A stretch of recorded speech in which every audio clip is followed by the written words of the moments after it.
I locked myself in the cell, then threw the key out right away. My colleague found me staring at the window. He told me not to do anything stupid, but I still said those words I shouldn't have said. I want to go out.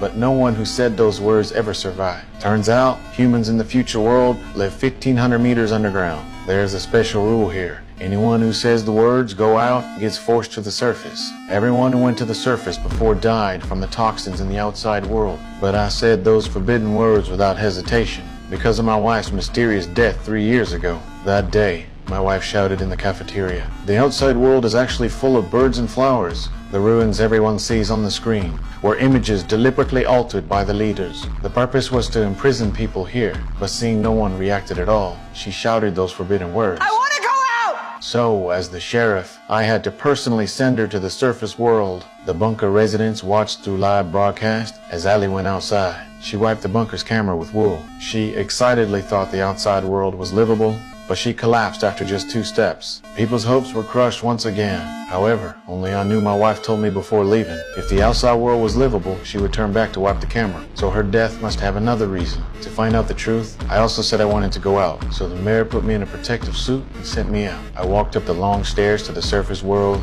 but when the bunker door opened, I was deeply shocked by the outside world. The surface world was really like my wife said. Even birds were flying in the sky. I desperately wanted the people in the bunker to know the truth, so I ran back to the bunker camera with all my might, wiped the dust off with wool. However, on the bunker's big screen, it showed the opposite scene. What people saw was me also in that wasteland. As I walked step by step toward my wife's body, I also felt dizzy. I suspected the real toxins might be hidden inside my protective suit, so I took off my helmet. But my physical condition was already very poor. Soon I collapsed next to my wife. The hope of surviving outside was crushed once again, and only one woman realized my taking off the helmet before dying must have had a reason.